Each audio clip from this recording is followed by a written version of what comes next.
Muito bem, então hoje vamos estudar São Marcos. O Evangelho segundo Marcos é um dos primeiros relatos da vida de Jesus e nossas primeiras tradições históricas ligam este livro a um escriba cristão chamado Marcos, ou João Marcos. Ele era um colega de Paulo e um parceiro próximo de Pedro. E, de fato, um antigo historiador da igreja primitiva chamado Papias lembra que Marcos coletou os testemunhos oculares e memórias de Pedro e transformou-os nesse relato. Mas Marcos não juntou as peças aleatoriamente. Ele compôs essa história de Jesus com muito cuidado. No primeiro verso do livro, Marcos faz essa afirmação sobre Jesus. É o começo das boas novas sobre Jesus, o Messias, Filho de Deus. O que é interessante é que essa é a única vez que Marcos nos diz aquilo que pensa. No resto do livro, ele influenciará você simplesmente colocando as ações e palavras de Jesus na sua frente e mostrando como as outras pessoas reagem a ele. Marcos criou a história de Jesus como uma peça de teatro com 3 atos. O primeiro se passa na Galileia, o terceiro em Jerusalém, e o segundo ato mostra Jesus indo de um lugar para o outro. Cada um dos atos se concentra no tema repetido. Então, no ato 1, todo mundo é surpreendido por Jesus e eles se perguntam: quem é esse Jesus? No ato 2, são os discípulos que têm dificuldade de entender o significado de Jesus ser o Messias. E então, no ato 3, assistimos ao paradoxo surpreendente de como Jesus se torna o rei messiânico. Vamos ver como tudo se desenrola. Depois da linha de abertura, Marcos começa com uma citação dos antigos profetas Isaías e Malaquias, que disseram que Deus enviaria um mensageiro a Israel para prepará-los para quando Deus aparecesse para resgatar seu povo e se tornar seu rei. E Marcos apresenta João, o Batista, como aquele mensageiro. E logo quando você espera que Deus apareça pessoalmente, Marcos apresenta Jesus. E quando ele entra em cena, os céus se abrem, o Espírito de Deus desce sobre Jesus e Deus diz: você é o meu filho amado. Depois disso, Marcos coloca diante de nós o resumo da mensagem central de Jesus. Ele percorreu a Galiléia anunciando as boas novas de que o reino de Deus estava perto. Jesus está levando adiante a história das Escrituras do Antigo Testamento sobre a operação de resgate de Deus para o seu mundo. Através de Jesus, Deus está restaurando o seu reinado sobre o mundo, confrontando e derrotando o mal e o seu domínio sobre a vida das pessoas, e assim, convidando-os a viver sob seu reinado seguindo a Jesus. A partir daqui, Marcos apresenta um grande bloco de histórias mostrando o poder de Jesus ao trazer o reino de Deus. Ele mostra Jesus curando pessoas cujos corpos estão doentes ou quebrados, ou sobre a opressão de poderes espirituais obscuros. E Jesus até faz algo que, para o povo judeu, só Deus tem o direito de fazer. Ele perdoa os pecados das pessoas. E as ações de Jesus aqui produzem respostas bem diferentes. Então algumas pessoas o seguem e se tornam seus discípulos. Outras pessoas não sabem o que pensar e outras ainda o rejeitam completamente, especialmente os líderes de Israel, que o acusam de blasfemar contra Deus e de ser um fortalecido pelo mal. Mas Jesus não se surpreende com essas respostas. De fato, ele chama a atenção para elas. No capítulo 4, Marcos colecionou muitas parábolas de Jesus sobre a natureza oculta e misteriosa do reino de Deus. E Jesus diz que a sua mensagem é como a semente que cai em diferentes tipos de solo. Alguns são receptivos, outros não. Ou é como uma semente de mostarda que é muito pequena. Parece insignificante, mas depois cresce e surpreende a todos. O que Jesus quer dizer é que ele é realmente o Messias, trazendo o reino de Deus, mas não do jeito que as pessoas esperavam. E essa crescente confusão sobre Jesus entre as multidões está ligada a uma ideia-chave que Marcos enfatiza no final do ato 1, que há confusão mesmo entre os discípulos de Jesus. Até mesmo eles têm dificuldade em entender quem Jesus realmente é, e isso nos leva ao ato 2. Ele começa com uma conversa muito importante. Jesus pergunta aos discípulos: quem vocês acham que eu sou?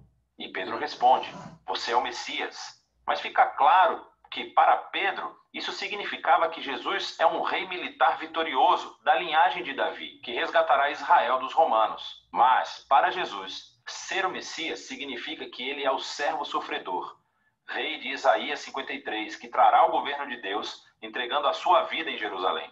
E os discípulos não entendem.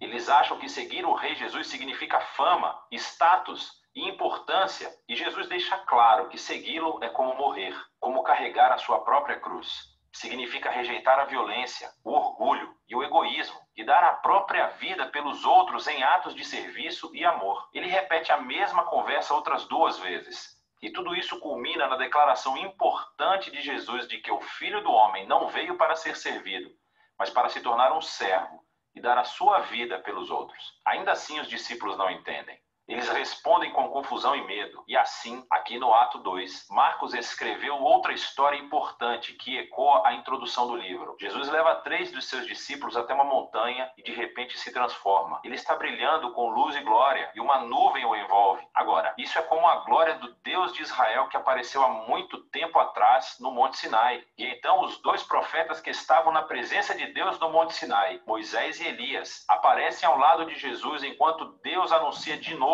este é o meu filho amado. Colocando essa história no meio de todas essas conversas no ato 2, Marcos faz uma afirmação surpreendente: que Jesus, Filho de Deus, é a personificação física da própria glória de Deus. E em Jesus, o glorioso Deus de Israel se tornará rei, sofrendo e morrendo pelos pecados do seu próprio povo. É uma afirmação intrigante, que confunde e assusta os discípulos quando eles saem da montanha, o que nos leva ao ato 3. Jesus faz uma entrada real e pública em Jerusalém para a Páscoa. As pessoas o chamam de Messias. Então ele entra no pátio do templo e afirma sua autoridade real, expulsando os ladrões e bandidos e interrompendo o sistema sacrificial. Isso inicia uma semana inteira de Jesus debatendo e confrontando os líderes de Israel, condenando sua hipocrisia. E eles decidem traçar um plano para matá-lo. E Jesus avisa aos seus discípulos. Ele prevê que Jerusalém e seu templo serão destruídos dentro de uma geração. E os seus discípulos serão perseguidos como ele, até que ele retorne um dia para trazer o reino de Deus por todo o mundo. E tudo isso leva à última noite, quando Jesus toma a sua última refeição de Páscoa com seus discípulos. Uma refeição simbólica que contou a história da libertação de Israel da escravidão através da morte do Cordeiro Pascal. E Jesus toma esses símbolos e lhes dá um novo significado.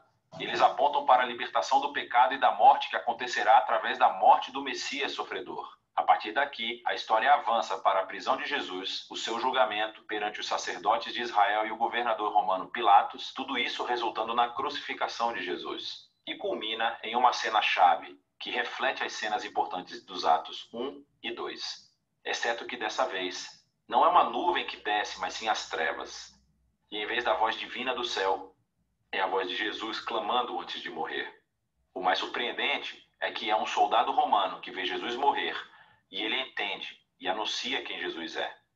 Este homem era o Filho de Deus. Ele é a primeira pessoa na história a reconhecer a afirmação chocante sobre a identidade de Jesus, que é o Filho crucificado de Deus, que é o Messias, Jesus de Nazaré, que morreu pelos seus amigos e pelos seus inimigos. Depois disso, o corpo de Jesus é colocado em um túmulo, e no primeiro dia da semana, 2 mulheres do seu grupo de discípulos vão ao sepulcro e descobrem que o túmulo está vazio e que a pedra havia sido removida. E um homem angelical informa que Jesus não está aqui, que ele ressuscitou dos mortos. E então ele ordena que eles sigam e contem a boa nova de que Jesus está vivo para os outros discípulos, que ele os encontrará de volta na Galileia. As mulheres ficam muito assustadas. Marcos diz que elas fugiram do túmulo aterrorizadas, sem contar a ninguém, pois estavam com medo. E é assim que o livro termina, com os discípulos de Jesus mostrando o mesmo tipo de medo e confusão que concluíram os Atos 2 e 1. Agora, se você olhar a Bíblia, verá que o Evangelho de Marcos tem mais coisas no seu final, em que Jesus aparece e fala com seus discípulos. Mas há também uma nota dizendo que este final não faz parte do livro original. E isso só é encontrado em manuscritos posteriores, menos confiáveis. É possível que o final original tenha se perdido, ou que Marcos realmente nunca tenha terminado de escrever seu relato. Mas é mais provável que esse final abrupto seja intencional. Toda a história se concentrou na afirmação chocante que intrigou os discípulos de Jesus do começo ao fim, que esse Jesus sofrido, crucificado e ressuscitado é o Messias, o Filho de Deus. Que o amor de Deus e o reino invertido foram revelados quando Jesus morreu pelos pecados do mundo. E assim, essa história termina sem final e força você, o leitor, a lidar com essa afirmação muito estranha e escandalosa sobre Jesus. E você, vai fugir como os discípulos? Ou você vai reconhecer Jesus como seu rei e contar as boas novas? E só você pode responder a essa pergunta. E é disso que trata o Evangelho de Marcos. Muito bem, vamos já direto aqui a São Lucas, porque essas histórias são muito conhecidas por nós, né? Vamos dizer assim, a vida de Jesus. Depois vamos também aprofundar um pouco na vida de Jesus, mas vamos fazer esse paralelo comparando os evangelhos. O Evangelho segundo Lucas É um dos relatos mais antigos da vida de Jesus e, na verdade, é a primeira parte de uma coleção de 2 volumes, Lucas e Atos. Se você comparar as linhas de abertura de ambos os livros, fica claro que eles provêm do mesmo autor. E há indícios internos no livro de Atos, assim como uma tradição antiga que identifica o autor como sendo Lucas, o companheiro de viagem e colaborador do apóstolo Paulo, que também sabemos que era médico. Lucas começa o seu trabalho com um prefácio explicando como e por que ele escreveu esse livro. Ele reconhece que há outros relatos muito bons da vida de Jesus, mas ele queria voltar às tradições de testemunhas oculares do maior número possível de discípulos, a fim de produzir o que ele chamou de um relato sobre todas as coisas que foram cumpridas entre nós. Essa palavra, cumpridas, nos mostra por que Lucas escreveu esse relato. Para ele, a história de Jesus não é apenas uma história antiga. Ele quer mostrar como essa história é o cumprimento da longa história de aliança entre Deus e Israel. E, além disso, a história de aliança entre Deus e o mundo inteiro. O conceito do livro é bastante claro. Há uma longa introdução que funciona como base para as histórias de João Batista e de Jesus. E nos capítulos 3 a 9, Lucas pinta um retrato robusto de Jesus e a sua missão na região natal da Galileia. Depois disso, uma grande parte do livro descreve a longa jornada de Jesus até Jerusalém, o que leva ao clímax da história, que é a última semana de Jesus em Jerusalém, levando a sua morte e ressurreição, e que então nos leva até o livro de Atos. Neste vídeo, vamos nos concentrar apenas na primeira parte do Evangelho de Lucas. A introdução é longa e conta as histórias em paralelo do nascimento de João Batista e Jesus. Há um casal idoso de sacerdotes, Zacarias e Isabel, uma jovem solteira, Maria e José. Ambos recebem uma improvável promessa divina de que terão um filho. E ambas as promessas são cumpridas quando João e Jesus nascem. E ambos os pais cantam poemas de celebração. Essas canções de poesia ecoam textos do Antigo Testamento, salmos e profetas, mostrando como essas crianças cumprirão as promessas antigas de Deus. Mas esses poemas também descrevem o papel de cada criança na história que irá se desenvolver. João é o mensageiro profético que foi prometido na Torá e nos profetas, aquele que irá preparar Israel para se encontrar com o seu Deus. E Jesus, ele é o rei messiânico prometido a Davi, que irá trazer o reino de Deus sobre Israel e a bênção de Deus para as nações, exatamente como ele prometeu a Abraão. Depois disso, Maria leva Jesus ao templo de Jerusalém para a sua dedicação. E 2 profetas idosos, Ana e Simeão, veem Jesus e reconhecem quem ele é. E Simeão canta a sua própria canção, um poema inspirado pelo profeta Isaías. Ele diz que esta criança é a salvação de Deus para Israel e que ele se tornará luz para as nações. Assim, com toda essa antecipação, a história avança para a próxima sessão principal, onde Lucas apresenta Jesus e a sua missão. Ele prepara a história com o movimento de renovação de João no Rio Jordão, onde ele clama por um novo reino de Israel, arrependido e comprometido com a nova vida através do batismo. Ele está se preparando para a chegada do reino de Deus. E então Jesus aparece como o líder desse novo Israel, e ele é marcado pelo Espírito e pela voz de Deus que vem do céu. Ele é o Filho amado de Deus. Depois disso, Lucas segue com a genealogia e traça as origens de Jesus, primeiro até Davi, depois até Abraão, e por fim até o início da história de Adão, no livro de Gênesis. Lucas afirma aqui que Jesus é o rei messiânico de Israel, que trará a bênção de Deus não apenas a Israel, a família de Abraão. Ele veio para todos os filhos de Adão, para toda a humanidade.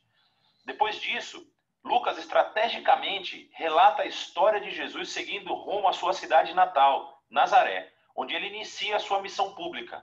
Em uma reunião na sinagoga, Jesus se levanta e lê do livro de Isaías dizendo: "O Espírito do Senhor está sobre mim, para pregar boas novas aos pobres e liberdade para os prisioneiros, nova visão para os cegos e libertação aos oprimidos." Agora, assim como os outros evangelhos afirmam, esse Jesus apresentado é o rei messiânico que traz as boas novas do reino de Deus. Mas o que Lucas destaca de uma maneira única são as implicações sociais da missão de Jesus. Então ele traz liberdade, cuja palavra grega é aphesis. Literalmente significa libertação e se refere à antiga prática judaica do ano do jubileu, descrita em Levítico 25. É quando todos os escravos israelitas foram libertados, quando as dívidas das pessoas foram canceladas, quando a terra vendida foi devolvida às famílias. é tudo uma reencenação simbólica da justiça e da misericórdia libertadora de Deus. E então Jesus diz que esta boa nova de libertação é especificamente para os pobres. Agora, no Antigo Testamento, os pobres, ou em hebraico, ani, fazem parte de uma categoria muito mais ampla do que apenas as pessoas com pouco dinheiro. Refere-se também às pessoas de classe social baixa na sua própria cultura, como pessoas com deficiência, assim como mulheres, crianças e idosos.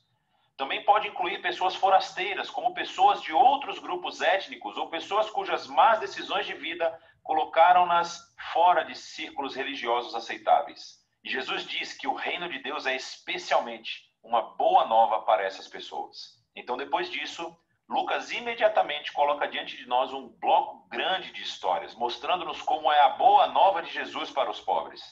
Ela envolve a cura de uma mulher doente acamada, ou de um homem que tem uma doença de pele, ou alguém que esteja paralisado. Há histórias aqui também sobre Jesus acolhendo na sua comunidade um cobrador de impostos, Levi, que não é financeiramente pobre, mas um forasteiro social. Há uma história sobre Jesus perdoando uma prostituta. Lucas nos mostra como o reino de Jesus trouxe restauração e inversão das circunstâncias de uma vida inteira. Ele aumenta o círculo de pessoas que são convidadas a descobrir o poder de cura do reino de Deus. E como a missão de Jesus atrai muitos seguidores, ele faz algo ainda mais provocativo. Ele forma essas pessoas em um novo Israel, nomeando sobre eles os 12 discípulos como líderes correspondentes às 12 tribos de Israel. E então Jesus ensina seu manifesto de um reino invertido, ou como Lucas o chama, o sermão dado na planície. Ele diz que o amor de Deus pelo forasteiro e pelo pobre significa que o seu reino traz uma inversão em todos os nossos sistemas de valores. Ele está aqui para formar um novo povo alternativo de Deus, que responderá ao convite de Jesus praticando uma generosidade radical de serviço aos pobres. Pessoas que vão liderar através do serviço de uma vida de paz e perdão. Pessoas que têm uma devoção sincera, profunda, mas que rejeitam a hipocrisia religiosa. A visão radical de Jesus reivindica a autoridade divina. Ela começa a gerar resistência e controvérsia, especialmente entre os líderes religiosos de Israel. A maneira como ele alcança as pessoas questionáveis é uma ameaça às tradições religiosas e ao senso de estabilidade social. E então eles começam a acusar Jesus de blasfêmia contra Deus, de ser um bêbado e de se misturar com os pecadores. E assim essa sessão culmina em uma nova revelação da missão de Jesus aos seus discípulos. Ele diz que sim, ele é o rei messiânico e que ele afirmará seu reinado sobre Israel, morrendo em Jerusalém, tornando-se o rei servo sofredor de Isaías 53, que morre pelos pecados de Israel. E então essa ideia chocante é explorada na próxima história, quando Jesus sobe a uma montanha com 3 de seus discípulos e de repente é transformado diante deles. Eles estão envolvidos nesta nuvem da presença de Deus que anuncia: este é o meu filho escolhido. E Moisés e Elias também estão lá, os outros 2 profetas que encontraram a presença e a voz de Deus em uma montanha. E Lucas nos diz que eles estão conversando sobre o êxodo de Jesus, que ele estava prestes a cumprir em Jerusalém. Essa palavra grega, êxodo, é uma referência clara à história do êxodo. Lucas retrata Jesus aqui como um novo Moisés, que levará seu recém-formado Israel à liberdade e à libertação da tirania do pecado e do mal em todas as suas formas, pessoal, espiritual e social. Isso nos leva para a segunda metade do livro. Mas, por enquanto, essa é a primeira metade do Evangelho de Lucas. O Evangelho segundo Lucas. No primeiro vídeo, exploramos o relato que Lucas pintou de João Batista e Jesus como o cumprimento da história de Israel e das promessas de Deus contadas nas Escrituras do Antigo Testamento. Nós vimos como Jesus começou a sua missão e trouxe as boas novas do reino de Deus aos pobres de Israel, às pessoas de baixo status social e às pessoas forasteiras.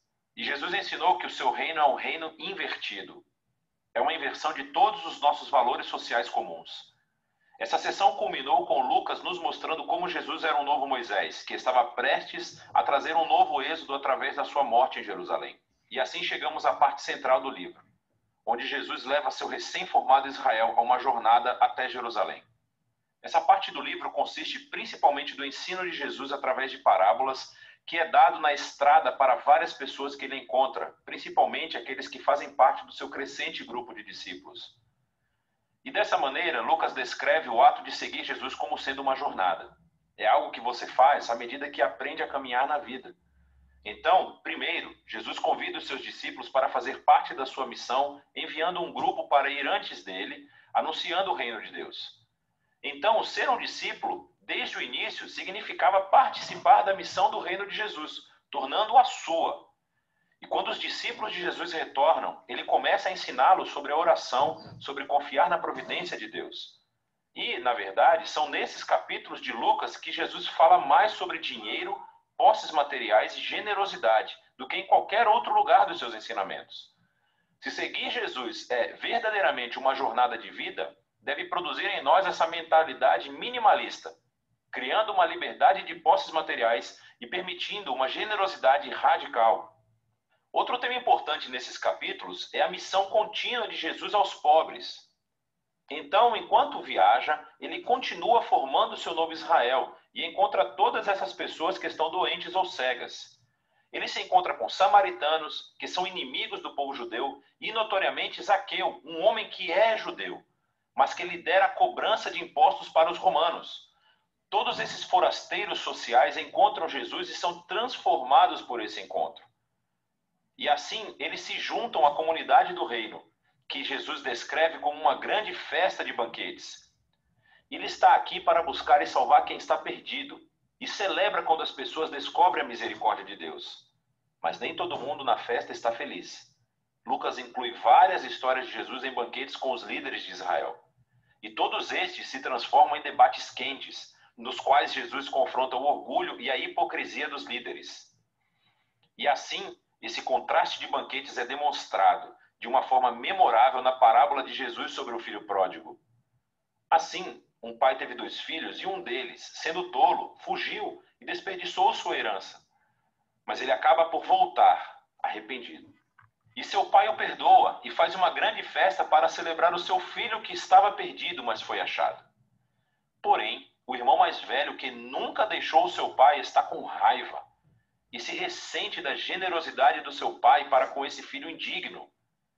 Nessa parábola famosa, Jesus explica toda a missão do seu reino para esses líderes. As suas festas representam a alegria de Deus em receber todo tipo de pessoa na sua família. O único requisito para entrar é humildade e arrependimento. E isso destaca a tragédia que existe entre os líderes de Israel, que rejeitam Jesus e sua comunidade do reino invertido. E isso aumenta a resistência que eles já tinham a Jesus. E finalmente, ele chega a Jerusalém para a Páscoa. Quando se aproxima da cidade, ele começa a chorar. Os seus discípulos o saúdam como rei messiânico, mas os líderes de Israel o estão rejeitando. E ele sabe que a rejeição ao seu reino de paz colocará Israel em um caminho de resistência e rebelião contra o Império Romano. E isso trará a queda da cidade. E é essa destruição de Jerusalém que Jesus simbolicamente encena, quando ele entra tempestivamente no templo e acaba com os vendedores de animais. Ele interrompe o sistema de sacrifícios. Ele diz que este local de culto se tornou um covil de rebeldes e será destruído. Agora, esse ato, naturalmente, gera toda uma série de debates entre Jesus e os líderes de Israel, todos levando à predição de Jesus de que os exércitos romanos um dia cercarão a cidade. Irá destruí-la, assim como o templo, e no espaço de uma geração. Com isso, Jesus se retira com seus discípulos para celebrar a refeição da Páscoa. É a refeição simbólica anual sobre a libertação de Israel da escravidão através da morte do Cordeiro. E assim, Jesus transforma o pão e o vinho da refeição em novos símbolos sobre esse novo êxodo. O seu corpo ferido e o seu sangue derramado trará libertação para o Israel renovado de Jesus. Depois da refeição, Jesus é preso e examinado perante os líderes judeus e depois levado a julgamento como alguém que afirma ser rei. E Lucas enfatiza a inocência de Jesus. Pilatos, o governador romano, afirma que Jesus é inocente 3 vezes antes de ceder. Mesmo Herodes, o governador da Galileia, não encontra nada para acusar Jesus. Mas os líderes finalmente obrigam Pilatos a crucificá-lo, e ele assim o faz. Mas mesmo em sua morte dolorosa, Jesus incorpora o amor e a misericórdia de Deus que ele tanto ensinou. Ele oferece o perdão de Deus aos soldados quando eles o crucificam.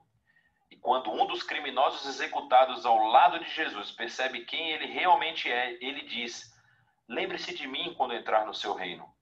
E as últimas palavras de Jesus são uma oferta de esperança para um criminoso humilhado. hoje você estará comigo no paraíso. E assim, com esse último ato de generosidade e bondade, Jesus morre. Seu corpo é colocado em um túmulo. E no primeiro dia da semana, alguns dos discípulos de Jesus vêm ao túmulo e o encontram vazio.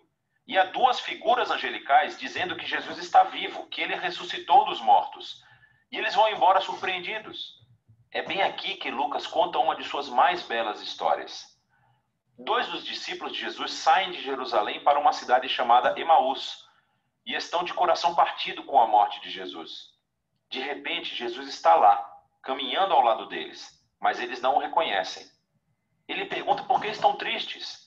E eles falam sobre todas as suas esperanças de que Jesus teria sido o único a redimir Israel, mas que agora ele está morto. E foi tudo em vão. Mais tarde, quando Jesus come uma refeição com esses dois, ele quebra o pão para eles, assim como fez na refeição da Páscoa. E é nesse momento que eles o reconhecem. E ele então desaparece. Lucas conta essa história para fazer uma afirmação importante sobre seguir a Jesus. Quando os discípulos de Jesus impõem as suas agendas pessoais e visão da realidade sobre Jesus, ele permanece invisível e desconhecido para eles. É somente quando nos submetemos ao reino invertido de Jesus, que foi resumido pelo seu corpo ferido na cruz e oferecido em amor pelo próximo, que vemos e conhecemos o verdadeiro Jesus. A cena final do livro é mais uma refeição. Jesus aparece aos seus discípulos e explica a eles, através das escrituras do Antigo Testamento, como tudo isso fazia parte do plano de Deus. Que o Messias se tornaria o rei de Israel, sofrendo e morrendo pelos seus pecados e vencendo o mal com a sua ressurreição. E agora, assim como Simão o profeta prometeu no capítulo 2, o reino de Jesus se moverá para fora de Israel. Mas Jesus diz aos seus discípulos, esperem em Jerusalém pela vinda do Espírito que irá capacitá-los nessa nova missão. E isso, é claro, leva você até o segundo volume de Lucas, o livro de Atos. Mas por enquanto, esse é o Evangelho segundo Lucas. Então, agora o último Evangelho, São João. O Evangelho segundo João é um dos primeiros relatos da vida de Jesus. E aprendemos no final do livro que vem de um dos seguidores mais próximos de Jesus, conhecido como o discípulo que Jesus amou. Ele aparece muitas vezes na história em si, e há algum debate sobre se é João o filho de Zebedeu, um dos 12, ou outro João diferente que morava em Jerusalém e era conhecido na igreja como João o presbítero. Seja qual for o João, o livro incorpora o depoimento de testemunhas oculares e foi brilhantemente criado com um propósito claro, que é apresentado perto do fim. João diz que a história foi escrita para que vocês creiam que Jesus é o Messias, o Filho de Deus, e para que, crendo, tenham vida em seu nome. João acredita que o Jesus sobre o qual você lê nesse livro está vivo e é real, e que ele pode mudar a sua vida para sempre. O design do livro é muito legal. A primeira metade começa com um poema e um conto, que é seguido por um grande bloco de histórias sobre Jesus realizando sinais milagrosos que causam um aumento gradual de controvérsia. E tudo isso culmina no seu maior sinal, a ressurreição de Lázaro, que cria a maior controvérsia, quando os líderes de Israel decidem matar Jesus. E isso inicia a segunda parte do livro. Esses capítulos se concentram na última noite e nas últimas palavras de Jesus a seus discípulos, que são seguidas por sua prisão, julgamento, morte e ressurreição. O livro conclui com um epílogo. Neste vídeo, vamos nos concentrar na primeira metade. Então, o livro começa com uma introdução de duas partes. Primeiro, um poema que começa, no princípio, a palavra já existia. Uma referência óbvia a Gênesis 1, quando Deus criou tudo com a sua palavra. Agora, as palavras de uma pessoa são diferentes dessa pessoa, mas também são a personificação da mente e da vontade dela. Assim, João diz que a palavra de Deus estava com Deus, o que é distinto. E ainda assim, a palavra era Deus, e isso é divino. E quando refletimos sobre essa afirmação, ouvimos depois no poema que essa palavra divina se tornou humana em Jesus. Então João parte das histórias do Êxodo, afirmando que Jesus era o tabernáculo de Deus no nosso meio. A gloriosa presença divina que pairava sobre a Arca da Aliança tornou-se humana em Jesus. O que leva à sua última afirmação, de que o único Deus verdadeiro de Israel era Deus Pai e o Filho, que se tornou humano para nos revelar o Pai. Agora, ao considerarmos essas afirmações, começamos a ouvir uma história sobre como João Batista conheceu Jesus pela primeira vez e levou outras pessoas a o conhecerem e a se tornarem seus discípulos. E uma por uma, conforme as pessoas se encontravam com Jesus, elas diziam em voz alta quem pensavam que ele é. E nesse capítulo, Jesus recebe 7 títulos. Esses títulos apontam para o interesse que João tem no número 7, mas juntos também têm um significado. Que esse Jesus de Nazaré, que é totalmente humano, é o rei messiânico. Ele é o mestre de Israel. Ele é o filho de Deus que morrerá pelos pecados do mundo. Essa é uma afirmação muito grande para ser feita sobre uma pessoa, e João irá defendê-la através das histórias dos capítulos 2 a 12. Todas elas têm o mesmo padrão básico. Jesus faz um sinal ou uma afirmação sobre si mesmo, e isso resulta em mal-entendidos ou controvérsias. E assim, no final de cada história, as pessoas são forçadas a decidir quem elas pensam que Jesus é. A primeira sessão mostra Jesus encontrando 4 instituições judaicas clássicas. E em cada encontro, Jesus mostra que ele é a personificação dessa instituição. Então, Jesus está numa festa de casamento e o vinho acaba. E Jesus transforma esses enormes jarros de água, algo como 455 litros no total, no melhor vinho de sempre. E o garçom diz ao noivo: "Você deixou o melhor vinho para o final", o que de fato é verdade. Mas João considera esse milagre o primeiro sinal de Jesus.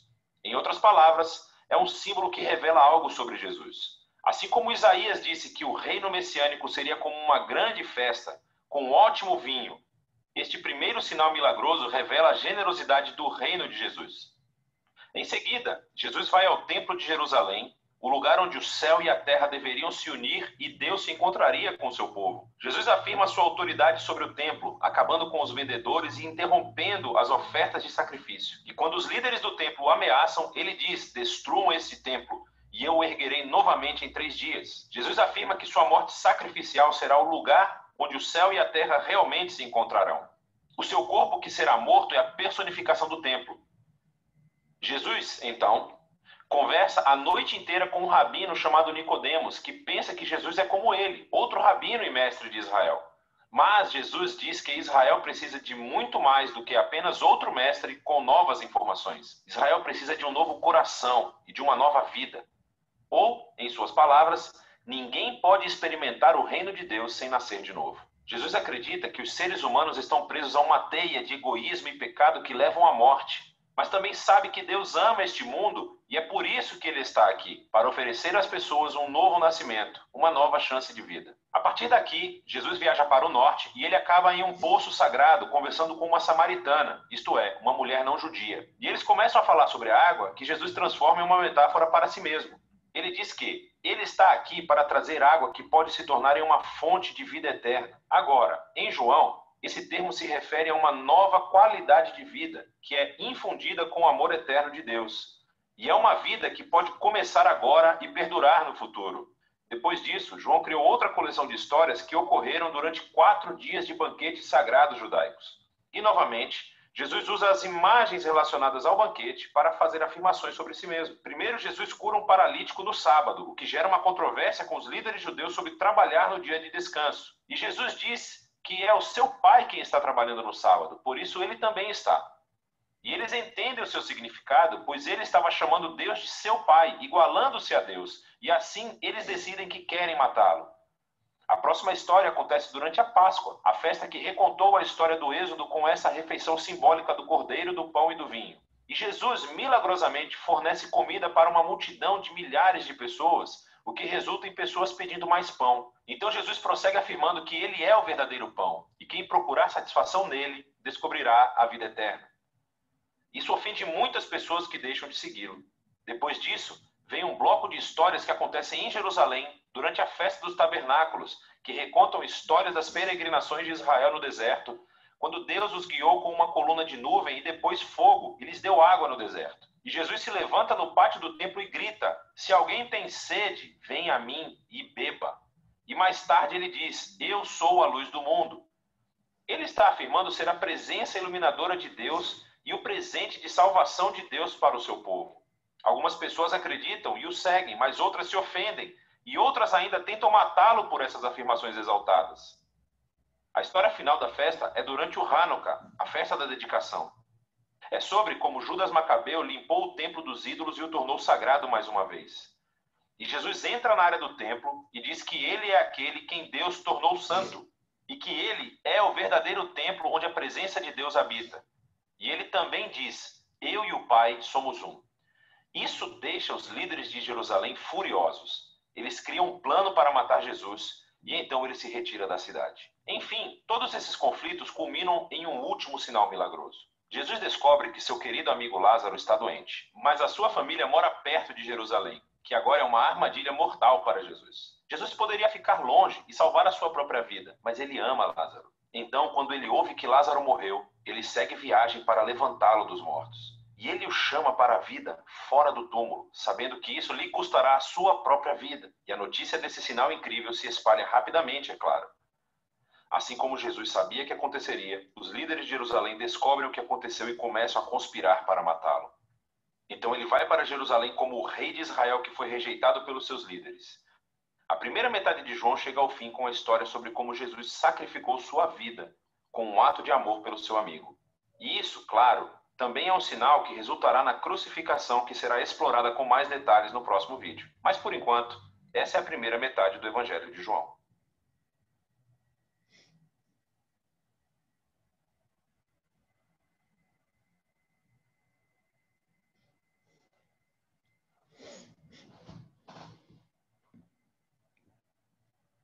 No primeiro vídeo, aprendemos que João escreveu este livro para afirmar que Jesus é o Messias, o Filho de Deus, a personificação humana da Palavra de Deus e a presença gloriosa que veio revelar quem verdadeiramente é Deus. Em seguida, exploramos como João projetou a primeira metade do livro para demonstrar essa afirmação. Jesus realizou sinais milagrosos e fez enormes afirmações sobre si mesmo de que ele era a personificação de toda a história de Israel. Mas tudo isso gerou controvérsia e os líderes judeus confrontaram Jesus por todas essas alegações. O que culminou em Jesus sacrificando a sua própria vida por seu amigo Lázaro. Ao aproximar-se de Jerusalém para ressuscitá-lo dos mortos, Jesus selou seu destino. E assim, uma vez que o plano para assassinar Jesus é colocado em ação, chegamos à segunda metade do livro. A primeira parte foca inteiramente na última noite de Jesus e suas últimas palavras aos discípulos, enquanto ele tenta prepará-los para a sua morte. Jesus realiza esse ato chocante no jantar. Ele assume o papel de um servo comum, ajoelhando-se para lavar os seus pés sujos. Algo que, em sua cultura, um rabino superior jamais faria por seus discípulos. E Jesus diz que isso é um símbolo do seu propósito de vida, de revelar a verdadeira natureza de Deus como um ser de amor abnegado. E é também um símbolo do que Jesus está prestes a fazer ao se tornar um servo e abrir mão de sua vida para morrer pelos pecados do mundo. E assim, esse ato demonstra o maior mandamento para os seus discípulos, de que eles deveriam continuar amando uns aos outros como ele os amou. Atos de generosidade e amor devem ser a marca dos seguidores de Jesus. E isso é o que mostrará ao mundo quem Jesus é, e assim quem Deus é. Daqui em diante, Jesus entra em um discurso longo e fluente, que é concluído com uma oração. E você verá que toda essa parte é unificada por alguns temas repetidos. Jesus continua dizendo que está indo embora, o que deixa os seus discípulos tristes. Mas Jesus diz que é por uma boa causa, pois isso significa que ele enviará o Espírito, também conhecido como o advogado. Como humano, Jesus só pode estar em um lugar de cada vez, mas o Espírito é a presença pessoal divina de Jesus em qualquer lugar e em qualquer momento. E o Espírito fará várias coisas, afirmou Jesus. Então, lembre-se, para João, a única divindade do Deus único consiste no relacionamento amoroso e unificado entre o Pai e o Filho. Jesus diz que o Espírito é essa presença pessoal amorosa que irá viver no seu povo e atraí-los para o amor entre o Pai e o Filho. E assim, diz Jesus, seus discípulos são aqueles que habitam ou permanecem nesse amor divino, do mesmo modo que os ramos são interligados a uma videira. Ele descreve aqui como o amor pessoal de Deus pode permear a vida de uma pessoa, curando, transformando-a e a renovando. E tem mais. O Espírito também dará poder aos seguidores de Jesus para que possam levar adiante a sua missão no mundo, cumprindo o grande mandamento, que é amar os outros por meio de atos radicais de serviço. Além disso, Jesus também diz que a sua missão é dar testemunho da verdade e expor a maneira egoísta e pecaminosa que nós, humanos, tratamos uns aos outros e declarar que Deus salvou o mundo através dele porque o ama. Ele expôs uma nova maneira de tornar-se humano novamente. E finalmente, Jesus prevê que haverá oposição.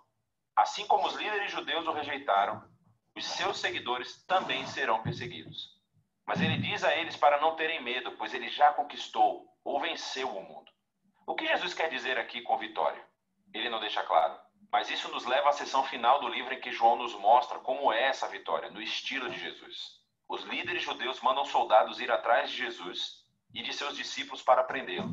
E quando os soldados perguntam qual deles é Jesus, ele declara: eu sou. E eles caem para trás. Isso é algo brilhante da parte de João. Essas palavras são o ponto culminante de 2 conjuntos de 7 exemplos em que Jesus usou a mesma frase. E tudo isso destaca uma das principais afirmações de João sobre Jesus. As palavras eu sou, ou em grego, ego e me, são a tradução grega do nome da aliança pessoal de Deus em hebraico que foi revelada a Moisés no capítulo 3 de Êxodo. Elas também foram repetidas muitas vezes em Isaías. E João, estrategicamente, colocou 7 momentos em sua história onde Jesus diz eu sou, seguido por alguma afirmação surpreendente. Eu sou o pão da vida. Eu sou a luz do mundo, a porta das ovelhas, o bom pastor, a ressurreição, o caminho, a verdade e a vida, a videira verdadeira. E João criou também outras 7 histórias com momentos-chave, onde Jesus simplesmente diz eu sou, ecoando esse nome divino. E assim, nesse relato da prisão de Jesus acontece o clímax irônico de todas as histórias, pois nela Jesus revela o seu nome divino, o poder e a vitória, precisamente no momento em que desiste de sua própria vida. Depois disso, Jesus é levado a julgamento por suas exaltadas afirmações de ser o Filho de Deus e o Rei de Israel, primeiro perante o sumo sacerdote e depois perante o governador romano, Pilatos, que precisava levar a sério qualquer um que afirmasse ser o Rei de Israel. E Jesus diz a Pilatos que o seu reino não é deste mundo, o que significa que ele é um rei e que o seu reino é para este mundo. Mas o seu sistema de valores radicalmente diferente e a sua redefinição de poder e grandeza, nada disso é procedente deste mundo. Pelo contrário, eles são definidos pelo caráter de Deus, que Jesus revelou através do seu reino invertido, que é resumido pela cruz. É o lugar onde o verdadeiro rei do mundo conquista o pecado e o mal, deixando-os conquistá-lo. E Jesus ganha a vitória sobre o mundo através de um ato de amor altruísta.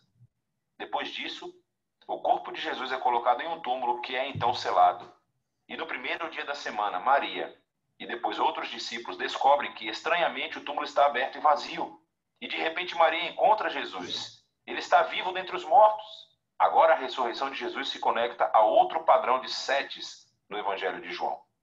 Voltando à festa de casamento em Caná, quando Jesus transformou água em vinho, João nos disse que este foi o primeiro sinal de Jesus. E ele também identificou o segundo sinal, a cura do menino doente, no capítulo 4. Mas depois disso, João passa a deixar você contar os sinais.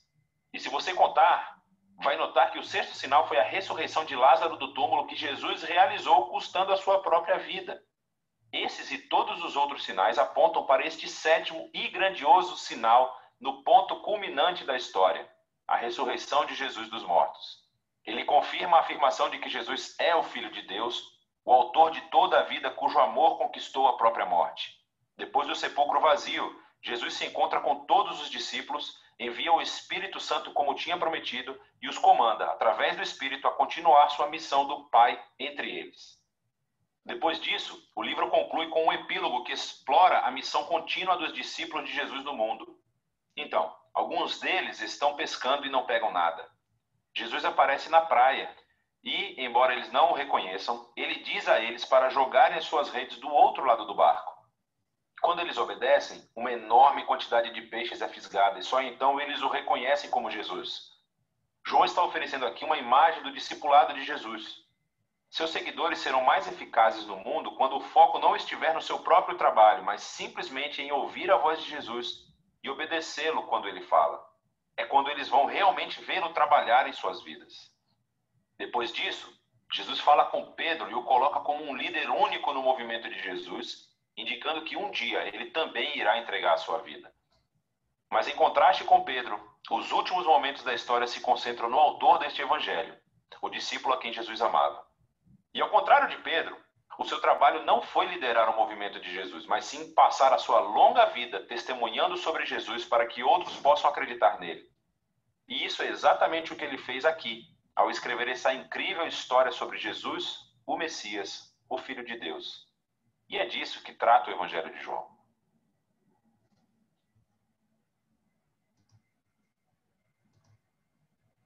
Impressionante, hein? Muita informação.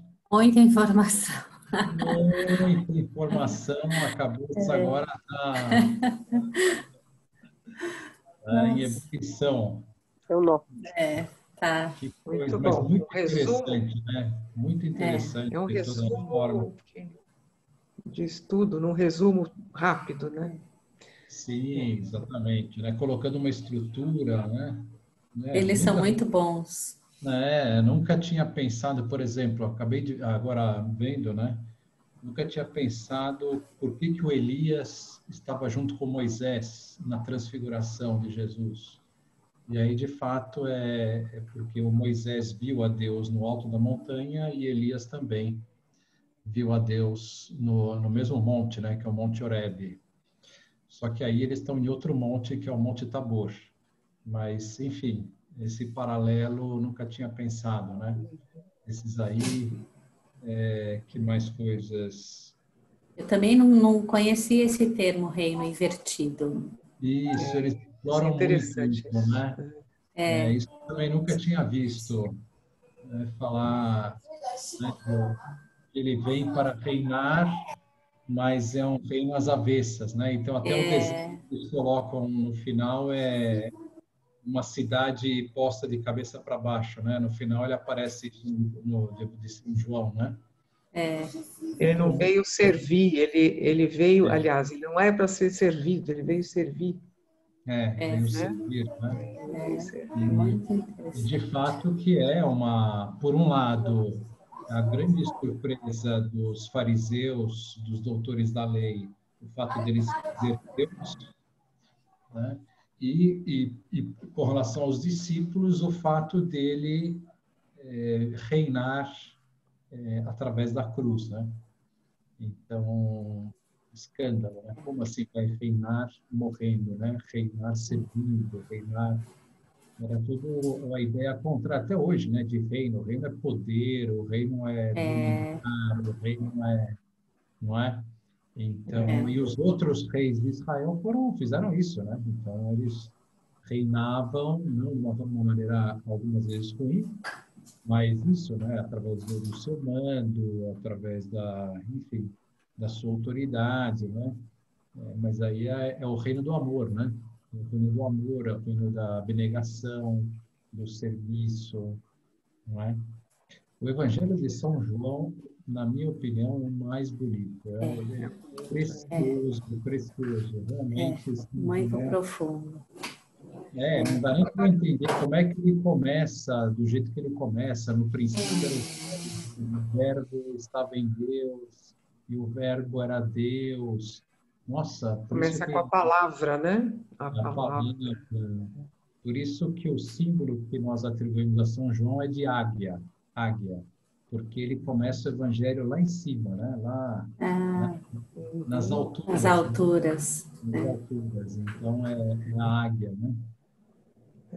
Muito E, interessante, muito bonito. Agora, padre, por que que o cordeiro, o símbolo cordeiro era sim, sacrificado? O sangue do sim. cordeiro, o que que eles queriam dizer com isso? Que passavam sangue nas casas, né? Sim, exatamente. Então, outro dia até eu parei para estudar os animais, né? Os animais, a diferença entre o jumento, o asno e o jegue, né? E qual é a diferença? Nenhuma. Os três são o mesmo, só que com nomes diferentes dependendo do lugar, da região. E, bom, então, é, aí como procedem a mula, o burro, né? Então, a mula e o burro é o resultado do cruzamento de um jumento com uma égua, né? Quando É um mula. jumento se cruza com uma égua, ele pode dar tanto um burro quanto uma mula. E ele não procria, né? Ele é estéril, né? Sério, O jumento exatamente. é. É. Então, não, o jumento é o que cruza com a égua, né? Então ele dá o burro e a mula. Então esses dois são inférteis. É. Mas esses três, tanto o jumento, quanto o burro, quanto a mula, são animais de carga. São animais de carga. Então, Jesus ele vai entrar... agora precisaria ver se ele entra num burro. Aqui a gente fala burro, né? Então, que ele entrou num burrinho, ou seja, que é um animal simples, um animal de carga, um animal que é forte, um animal que não tem frescura, né? Enfim. E ele representa a humildade, né, o A burrinho? humildade aí, então, exatamente. E aí o cordeiro, o que que é o cordeiro? O cordeiro é o, o filho, vamos dizer assim, da, do carneiro e da ovelha. Então, o filho é o cordeiro, né? Dessa união. Então, o cordeiro agora, quando já fica mais velho, então ele vai ser o ovelha ou vai ser carneiro. Então, é o filho, né? Então, por que que Jesus é o cordeiro? Porque ele é o filho. E a ovelha, o cordeiro são sinônimos da mansidão, né? São puros, a pureza, né? Você vê uma bondade nesses animais, eles são muito dóceis, são muito, Dóceis. não é verdade? Então, depois o resultado da união entre o bode e a cabra dá o cabrito e a cabrita. E, na verdade, todos eles eram utilizados como sacrifício, até o boi, né? Enfim, todos eles, tanto assim que a gente fala o bode expiatório, né? O bode expiatório, aquele bode justamente do dia da purificação, do Yom Kippur. Mas Jesus, ele vai ser o cordeiro desses animais todos, ele vai escolher o cordeiro como símbolo dele. Né? Por isso, por essa pureza, por essa mansidão, não é? E ele tinha que ser de 1 ano, né? E macho, ou seja, Jesus, né? Vamos dizer assim, imagem de Jesus também, e sem mancha, ou seja, puro, puro. Então, é a imagem mesmo de Jesus. Jesus, manso. E o sangue do cordeiro, por que que tinha que sacrificar? Porque é o sangue de Cristo que vai salvar o mundo. É o derramamento desse sangue. Então, para o sacrifício, a primeira coisa que faziam era degolar e derramar todo o sangue, né? E aí depois queimar o animal, né? E aí, dependendo se o sacrifício era total, holocausto, aí todo o animal era queimado, não ficava nada para o sacerdote, né?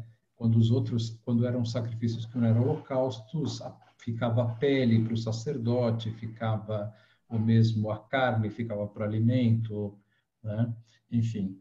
Então a gente fala que Jesus ele fez o holocausto, que ele entregou tudo, derramou todo o seu sangue por nós e se sacrificou plenamente por nós. Então, e por isso o sangue é sinal da vida, que a nossa vida foi obtida através do sangue de Cristo morrendo na cruz. Então, os judeus não podiam comer os animais com sangue, né? Porque o sangue é Também tem vida, isso. né? Então, o que ele falava, os animais sufocados. O que eram os animais sufocados? Animais mortos que não foi extirpado o sangue dele. Ele morreu, simplesmente, o sangue está lá dentro. Então, eles não podiam comer esse animal, né? Porque é a imagem da vida, o sangue que está lá dentro, né?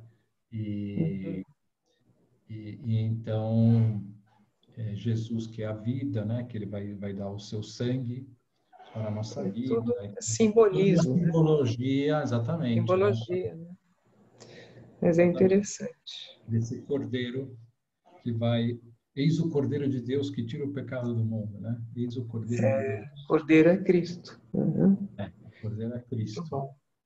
Então, e muito bonito também essas frases de São João, né? Eu sou né? A luz do mundo, eu sou o caminho, a verdade e a vida. Nossa, é muito forte, né? São frases assim, né? Eu sou a videira, vós os ramos. Né? O Evangelho de São João realmente é fora de série, assim, é muito impactante, fica muito claro ali a divindade de Cristo no Evangelho de São João. É realmente muito... E foi o último evangelho a ser escrito, porque São João, a gente acredita que ele escreveu quando ele tinha por volta de 100 anos de idade. Poxa! 100 anos de idade. Tanto o seu evangelho quanto as suas cartas. Tem as cartas de São João no Novo Testamento, né? Então, muito bem. Muito bom. Ficamos por aqui. Falta Mateus agora, né? Não, já vimos. Mateus já foi? Vimos Foi o Mateus primeiro? na aula passada. A aula passada foi Mateus, isso mesmo. Agora vamos adiante aí nas cartas. Nos Atos dos Apóstolos, que é muito bonito, né? Uhum. E nas cartas. As epístolas. As epístolas. Exatamente. Paulo, né? Isso. Principalmente de São Paulo, né? A maior parte são escritas por São Paulo. Uhum. E como ele já anunciou, os Atos dos Apóstolos foram escritos por Lucas, por São Lucas. Por isso que ele fala que vai dar continuidade ao seu evangelho, né? Os Atos dos Apóstolos. Muito bom.